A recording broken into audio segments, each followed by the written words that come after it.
नमस्कार। आज हम लोग संस्कृत महाकाव्य पर विचार करेंगे। हिंदी में एक पत्र स्नातकोत्तर में संस्कृत का है, उसके अंतर्गत संस्कृत महाकाव्य पर विचार करना आवश्यक है।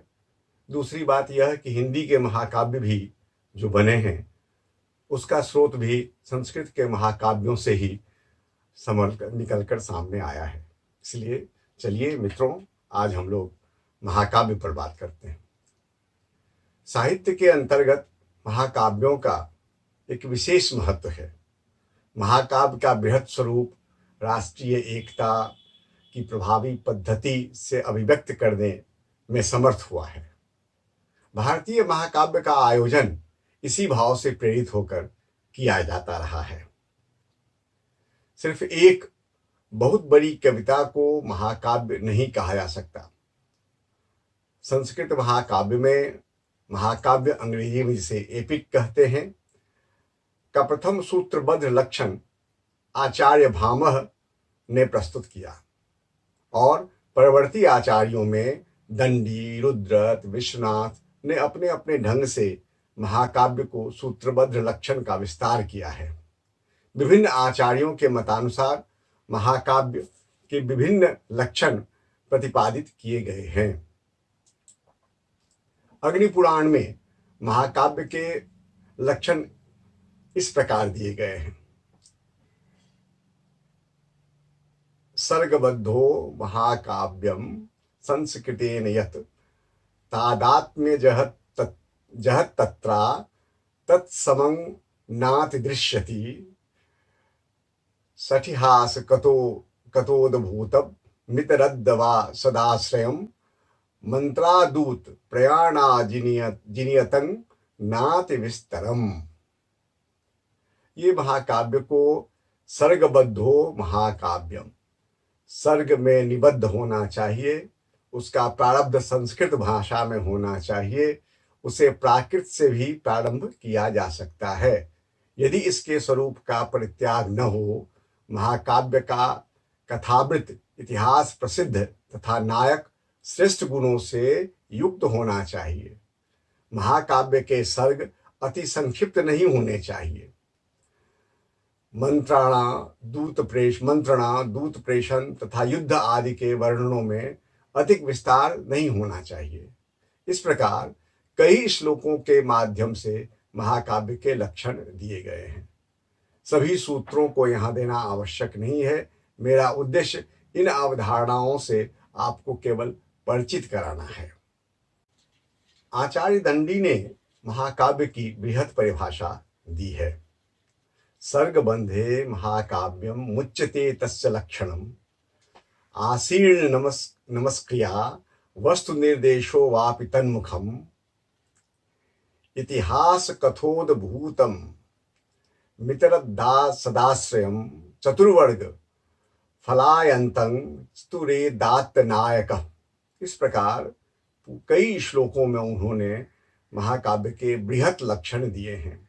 सभी सूत्रों का यहाँ उल्लेख मैंने पूर्व में ही कहा आवश्यक नहीं है, लेकिन दंडी के अनुसार वह रचना जो सर्गों के आधार पर की गई हो, अग्नि पुराण में भी सर्गबद्ध की बात की, वहाँ उन्होंने संस्कृत से आरंभ होने की बात की। दंडी कहते हैं कि सर्ग के आधार पर की गई हो और उसका प्रारंभ इष्ट देव, गुरु आदि की स्तुति अथवा कथा भाव का निर्देश करना होता है। आरंभ में कथा भाव का निर्देश हो जाना चाहिए। महाकाव्य में इतिहास की कथा वस्तु काल्पनिक अथवा किसी सत्पुरुष की कथा का आश्रय उसमें होना चाहिए और यह चतुर्वर्ग के सिद्धि का फल जो इसका होना चाहिए, चतुर्वर्ग के सिद्धि का उद्देश्य होना चाहिए। चतुर्वर्ग के सिद्धि से उद्देश्य धर्म, अर्थ, काम, मोक्ष का है, वह उन्होंने इसको परिभाषित किया है। उनका मानना है कि इसका मुख्य पात्र जो नायक होगा वह उदात्त, व्यवहार कुशल होगा।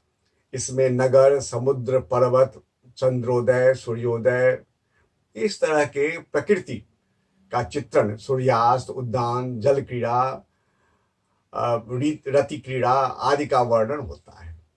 इसमें विप्लव श्रृंगार के अंशों, विवाह, कुमारोदय, दूत प्रेषण, राजनीति, मंत्रणा आदि आदि का वर्णन महाकाव्यों में होता है।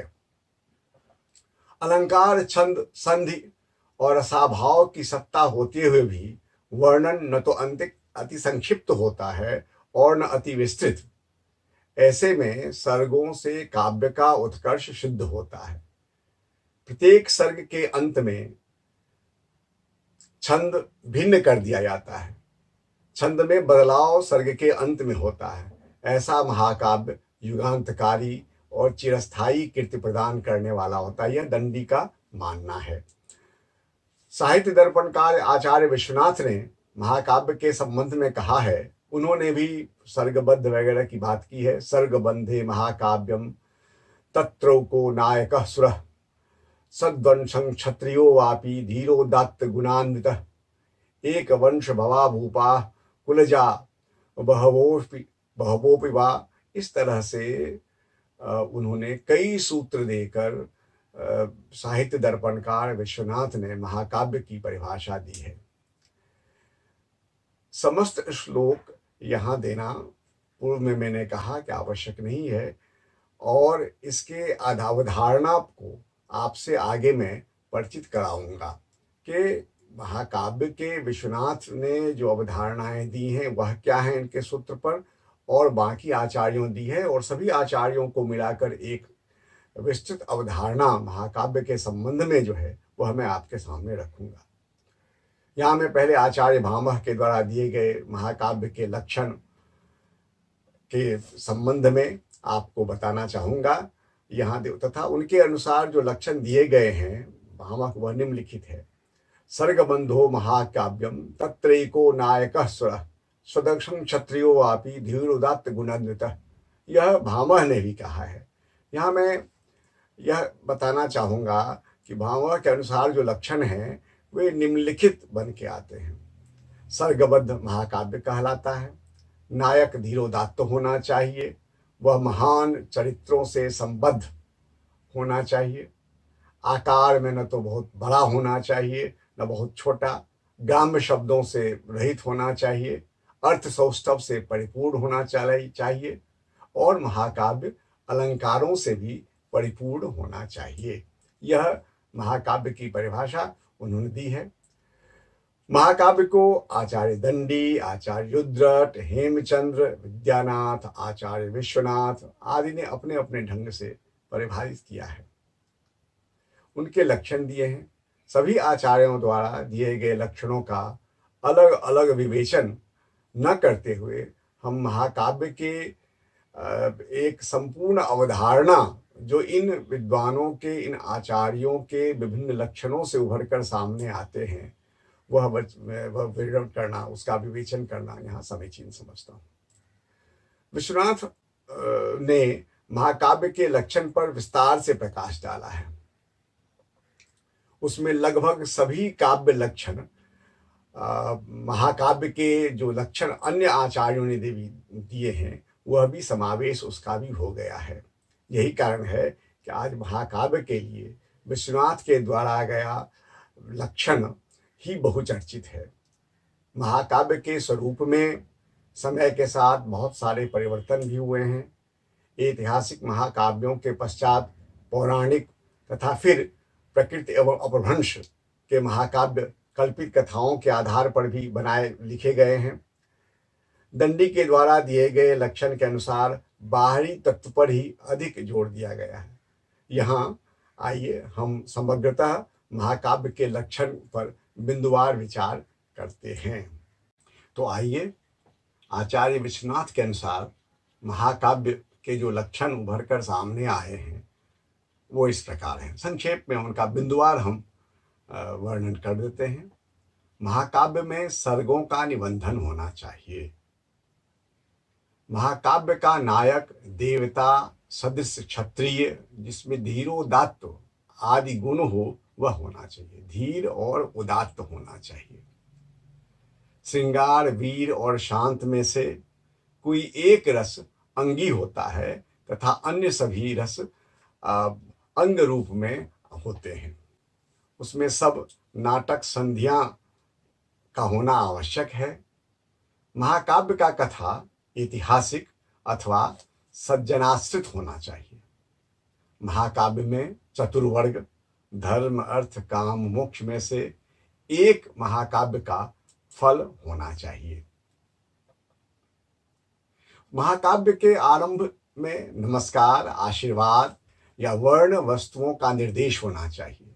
कहीं खलों की निंदा, कहीं सज्जनों का गुण कथन होना चाहिए। महाकाव्य के प्रत्येक सर्ग की रचना एक ही छंद में की जाती है और सर्ग के अंत में छंद परिवर्तन होता है। कहीं कहीं एक ही सर्ग के अनेक छंद भी होते हैं। सर्ग के अंत में आगामी कथा की सूचना होती है। महाकाव्य में संध्या, सूर्य, रात, प्रदोष, अंधकार, दिन, प्रातःकाल, मध्याह्न, मृगया, पर्वत, ऋतु, वन, सागर, संयोग, विप्लव, श्रृंगार, मुनि, स्वर्ग, नरक, यज्ञ, संग्राम, यात्रा, विवाह आदि का यथासंभव सांगोपांग वर्णन होता है। ये महाकाव्य के महत्वपूर्ण लक्षण हैं। इस प्रकार आकार की व्यापकता का अर्थ है कि उसमें जीवन का सर्वांग चित्रण रहता है, इसीलिए आकार भरे की बात की गई है। प्रभावशाली महापुरुष का जीवन होने के कारण उसका विस्तार अनायासी ही संपूर्ण देश काल तक हो जाता है। अतः महाकाव्य की कथा परिधि में जीवन के समस्त सामाजिक राजनीतिक पक्ष एवं आयाम और उनके परिवेश रूप में विभिन्न दृश्यों और रूपों का समावेश होता है। तो आइए उक्त विवेचन के आलोक में महाकाव्य के निम्न तत्वों पर हमें ध्यान देना आवश्यक है। पहला तो हो गया कथानक। कथानक होगा उसमें कथानक का विन्यास, पात्र में आ गए नायक और प्रतिनायक और लोग जो गौण पात्र होंगे, मुख्य पात्र ये होते हैं। रस, अलंकार, भाषा, फल, प्रकृति चित्रण जिसकी चर्चा भी हमने की, शैली, ये सारे महाकाव्य के महत्वपूर्ण अंग हो गए। कथानक किस रूप में होना चाहिए, महाकाव्य के कथानक का विशेषताएं क्या होनी चाहिए, वो इस प्रकार है कि महाकाव्य के कथानक का आयाम न अधिक छोटा हो और न अधिक बड़ा। इसकी चर्चा हम पहले कर चुके हैं। वह कथा कल्पित, ऐतिहासिक या अन्य मिश्र में से कोई भी हो सकता है। कथानक सर्गों में विभक्त होना चाहिए। महाकाव्य की कथा में किसी महती कथा का वर्णन होना चाहिए जिसकी अन्वति नायक की फलिप्राप्ति में हो सकती है। इसमें कुछ आवांतर कथाओं का होना भी आवश्यक है। महाकाव्य में एक तो मुख्य कथा हुआ और कुछ आवांतर कथाओं के भी समावेश की बात की गई है। कथानक का कलेवर जीवन के विविध रूपों एवं वर्णनों से समृद्ध होना चाहिए। ये वर्णन प्राकृतिक, सामाजिक और राजनीतिक क्षेत्रों से इस प्रकार संबद्ध होने चाहिए, इसके माध्यम से मानव जीवन का पूर्ण चित्र, उसका संपूर्ण वैभव उसमें समा जाना चाहिए, संपूर्ण वैभव का उसमें उल्लेख आ जाए। इसीलिए उसका आयाम अष्टाधिक सर्गों में विभक्त होना चाहिए, मतलब 8 सर्ग तक कथा का विस्तार उसमें होना चाहिए। कथा की संघटना नाट्य संधियों के विधान के युक्त होनी चाहिए। महाकाव्य के कथानक का विकास क्रमिक होगा। उसकी आधिकारिक कथा एवं अन्य प्रकरणों का पारस्परिक संबंध उपकार्य उपकारक भाव में होना चाहिए तथा इसमें औचित्यपूर्ण पूर्वापर अन्वति रहनी चाहिए। कथा में एक संबद्धता बनी रहनी चाहिए। अब महाकाव्य के पात्र के बारे में जान लेते हैं। मुख्य रूप से नायक का उल्लेख उसमें अधिक किया गया है, क्योंकि संपूर्ण कथा पात्र पर ही निर्भर करती है। पात्र ही कथा को लेके आगे चलते हैं। तो महाकाव्य के नायक के बारे में कई गुण दिए गए हैं, ऊपर हमने देखा। तो उसमें है कि एक महासत्व होना चाहिए, अत्यंत गंभीर होने चाहिए। महाकाव्य का नायक क्षमावान होना चाहिए, स्थिर चित्र का होना चाहिए, निगूढ़ होना चाहिए, सर्वजन प्रिय होना चाहिए, दृढ़ होना चाहिए। ये सारे महाकाव्य के पात्रों के गुण दिए गए हैं और पात्र भी उसी के अनुरूप विशिष्ट, राजपुत्र, मुनि आदि हो सकते हैं। जहां तक रस की बात है महाकाव्य में, तो श्रृंगार, वीर, शांत एवं करुण में से किसी एक रस अंगी रूप में होगा और अन्य रस अंग रूप में होंगे, उसकी सहायक रूप में अन्य रस आएंगे। महाकाव्य के फल की चिंता हम लोगों ने फल पर चर्चा हम लोगों ने कर ली है कि इसमें मूल रूप से शिव एवं सत्य की ओर प्रवृत्ति होती है, फल की प्रवृत्ति। शैली के संदर्भ में संस्कृत के आचार्यों ने प्रायः स्थूल रूढ़ियों का ही प्रयोग किया है। उनका कहना है कि एक ही छंद में सर्ग रचना तथा सर्गांत में छंद परिवर्तन होना चाहिए। अष्टाधिक सर्गों में विभाजित यह महाकाव्य का नामकरण का आधार आदि भी उसी आधार पर होना चाहिए। परंतु महाकाव्य के अन्य लक्षणों के आलोक में यह स्पष्ट ही है कि महाकाव्य की शैली नाना वर्णन, क्षमा, विस्तार गर्भा, श्रव्यवृत्तों से अलंकृत महाप्राण होनी चाहिए। आचार्य भामह ने भाषा को सालंकार और ग्राम्य शब्दों से युक्त अर्थात शिष्ट भाषा में निबद्ध माना है, अर्थात उसमें ग्राम्य शब्दों का प्रयोग नहीं होना चाहिए, अश्लील शब्द तो नहीं ही आने चाहिए। इसीलिए चूंकि उसका संपूर्ण गुण उदात्तता की ओर ले जाता है। अलंकार के संबंध में मैंने कहा है, महाकाव्य में अलंकारों को सभी आचार्यों ने महत्व दिया है। भामह के अनुसार महाकाव्य का अलंकार तो सही तो हो ही, दंडी ने भी सदलंकृत कहा है, तो अलंकार का वहां भी महत्व है। शोभाकारक धर्म चूंकि अलंकार का है, उसी रूप में अलंकार के प्रयोग को महाकाव्य में काम्य माना गया है। श्रेष्ठ महाकाव्यों में अलंकार उसकी कथा, सौष्ठव, चरित्र चित्रण और संप्रेषण व्यापार के साथ साथ घुले मिले ही होते हैं। यही कारण है कि कालिदास एवं अश्वघोष के कार्यों में सहज और सरस अभिव्यक्ति होती है। श्रृंगार, वीर और शांत में से कोई एक रस प्रधान होता है। साधारण रूप से महाकाव्य की भाषा समय की प्रचलित साहित्यिक भाषा होती है। यही कारण है कि आचार्यों ने इस विषय पर अधिक प्रकाश नहीं डाला है। हेमचंद्र एवं विश्वनाथ ने इतना अवश्य कहा है कि महाकाव्य संस्कृत प्राकृत अपभ्रंश यानी उस समय में जो भाषाएं थी में लिखा जा सकता है, पर उस भाषा की आंतरिक विशेषता पर अधिकतर आचार्यों ने प्रकाश नहीं डाला है। भाषा के आंतरिक विशेषता क्या होनी चाहिए, इस पर प्रकाश उन संस्कृत के आचार्यों ने नहीं डाला है। प्रकृति चित्रण की चर्चा हम कर चुके हैं कई बार कि विभिन्न चीजों, कोई भी ऐसा प्राकृतिक दृश्य नहीं है, सूर्योदय, सूर्यास्त, चंद्रोदय, पर्वत, मेरु, समुद्र, रूपांतर, ऋतुओं का परिवर्तन, जनपद, सरोवर, अंधकार, दिन, नगर, संध्या, प्रभात, इन मतलब जितने भी प्रकार के प्राकृतिक चित्रण होते हैं, विस्तार पूर्वक प्रकृति का चित्रण होना चाहिए। संस्कृत महाकाव्य के 3 समूहों में विभाजित किया जा सकता है। कालिदास के पहले का समय, जिसमें कथानक की प्रधानता रही है।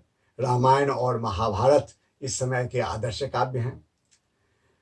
कालिदास का समय, जिसमें आडंबरों से रहित सहज एवं सरल ढंग से भाव तथा अलंकार का सुंदर समन्वय स्थापित करके काव्य की धारा प्रभावित हुई है। रघुवंशम, कुमार संभवम आदि अद्भुत महाकाव्यों की रचना हुई है। और तीसरा हम मान सकते हैं कालिदास के बाद, अर्थात कालिदास के पूर्व, कालिदास के समय और कालिदास के बाद। कालिदास के बाद का समय, जिसमें काव्य लेखन, भाषा, भाव के दृष्टि से कठिन होता हुआ दिखाई पड़ता है, जिसकी परंपरा भारवी से प्रारंभ होकर श्रीहर्ष की रचना तक अपनी चरम सीमा पर पहुंचती है और एक वैदग्ध तथा पांडित्यपूर्ण परंपरा दिखाई पड़ता है। उसके बाद संस्कृत के प्रमुख महाकाव्यों की चर्चा यहाँ कुछ उद्धरण में एक दो आपको दे देता हूँ, नाम उल्लेख कर देना आवश्यक है।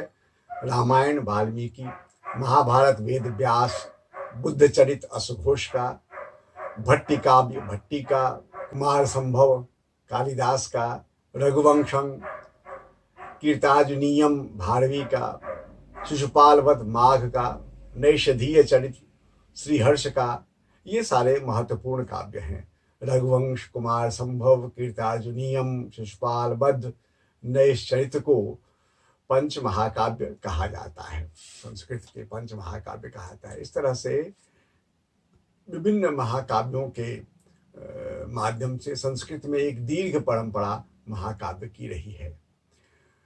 मैं यहाँ संक्षेप में हिंदी, देखिए जो महाकाव्य की संस्कृत में जो लक्षण दिए गए हैं वही करीब करीब हिंदी के महाकाव्यों में भी उसका अनुसरण किया गया है, लेकिन संक्षेपित हुआ है, उतना अधिक उसमें बंधन नहीं रहा है। हिंदी के महाकाव्यों ने किस रूप में देखा है उस पर हम चर्चा करते हैं।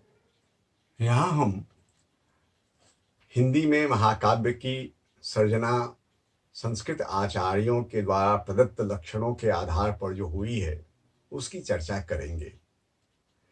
एक बात तो स्पष्ट है, जिसका उल्लेख मैंने पहले किया, कि संपूर्ण रूप से संस्कृत के महाकाव्यों के लक्षणों का अनुसरण हिंदी में तो लोगों ने नहीं किया है, किंतु उसका प्रभाव हिंदी के महाकाव्यों पर अवश्य पड़ा है। यहाँ हम आधुनिक हिंदी विद्वानों की दृष्टि में महाकाव्य के जो प्रमुख लक्षण माने गए हैं उस पर संक्षेप में विचार कर लेते हैं। आचार्य शुक्ल जैसे विद्वान ने हिंदी में उपलब्ध महाकाव्य को ध्यान में रखकर उसके संक्षिप्त तत्वों का निर्धारण किया है। उनका मानना है कि सुसंगठित वस्तु व्यापार उसमें होना चाहिए। महाकाव्य में सुसंगठित वस्तु व्यापार की चर्चा की है उन्होंने। दूसरा, भाव व्यंजना, भाव व्यंजित हो, भाव उदारता उदात्त रूप से व्यंजित हो, संवाद में उदात्तता होना चाहिए, उत्कृष्ट भाषा शैली होनी चाहिए और कोई न कोई संदेश आदि तत्व महाकाव्य के लिए उन्होंने माना है। शुक्ल जी का जो उन्होंने आलोचनाएं की हैं, समीक्षाएं की हैं, उसके आधार पर हम कह सकते हैं कि उनका मानना है कि वस्तु योजना संगठित एवं समग्र होना चाहिए। महाकाव्य के समग्रता उदात्त अपरिहार्य है। शुक्ल जी ने भाषा शैली एवं संदेश आदि में सर्वत्र औदात्य की चर्चा की है कि महाकाव्य में औदात्य होना चाहिए। डॉक्टर नगेंद्र कामायनी को ही दृष्टि में रखकर महाकाव्य के 5 लक्षण प्रस्तुत किए हैं। पहला है उदात्त कथानक, उदात्त कार्य, दूसरा, तीसरा उदात्त भाव, उदात्त चरित्र, उदात्त शैली। सब पूरे महाकाव्य में उनका एक मुख्य रहा है कि चाहे वह भाषा शैली हो, कथानक हो, उसमें कार्य व्यापार हो, भाव हो, सभी में एक उदात्तता होनी चाहिए। आज के महाकाव्य का विवेचन डॉक्टर नगेंद्र के द्वारा दिए गए तत्वों के आधार पर ही आम रूप में किया जाता रहा है। हिंदी में कुछ महाकाव्य जो महत्वपूर्ण हैं, बस उसका नामोल्लेख मैं कर देना चाहता हूँ। पृथ्वीराज रासो, पद्मावत जयसी का, रामचरितमानस गोस्वामी तुलसीदास, रामचंद्रिका केशवदास, साकेत मैथिली शरण गुप्त का साकेत, बलदेव प्रसाद मिश्र की साकेत संत, प्रसाद की कामायनी से कौन परिचित नहीं है, गांधी पारायण अंबिका प्रसाद जी का है, दैत्यवंश हरदयाल सिंह का, हल्दी घाटी, कुरुक्षेत्र रामधारी सिंह दिनकर, आर्यावर्त महाकाव्य चर्चित है। आर्यावर्त महाकाव्य जो है मोहनलाल महतो जी का वैसे कुणाल, सोहनलाल द्विवेदी जी का वर्धमान। और इस प्रकार हिंदी में भी महाकाव्यों की एक दीर्घ परंपरा रही है। सबका नाम यहाँ गिनाना संभव नहीं है, लेकिन हिंदी के विद्वानों ने, आचार्यों ने, हिंदी के कवियों ने भी श्रेष्ठ महाकाव्यों की रचना की है। और बहुत उस पर संस्कृत के महाकाव्यों का प्रभाव है। यहाँ हम संस्कृत महाकाव्य के बारे में जान रहे थे, लेकिन दो बातें मैंने आपसे कहा कि जो संस्कृत के महाकाव्य के लक्षण निकल कर सामने आए हैं, वही हिंदी में भी महाकाव्यों का हिंदी ने भी अनुसरण किया है। हाँ, ठीक है कि नगेंद्र ने और आचार्य शुक्ल ने और हिंदी के कुछ अन्य आलोचकों ने महाकाव्य के और उदार लक्षण दिए हैं। उन्होंने नायक के संबंध में जितना, लेकिन एक चीज जो औदात्य कहकर उन्होंने सभी गुणों का समावेश, संस्कृत के सभी गुणों का समावेश कर दिया है। यही कारण है कि विश्व साहित्य में अनेकों महाकाव्य के रचना हुए हैं, पर वही महाकाव्य बचे हैं जो विराट प्रतिभा से उपज हैं। अर्थात महाकाव्य की रचना में रचनाकार की प्रतिभा का होना अत्यावश्यक है। इन्हें कालजयी रचना हम कहते हैं। तो आज इतना ही।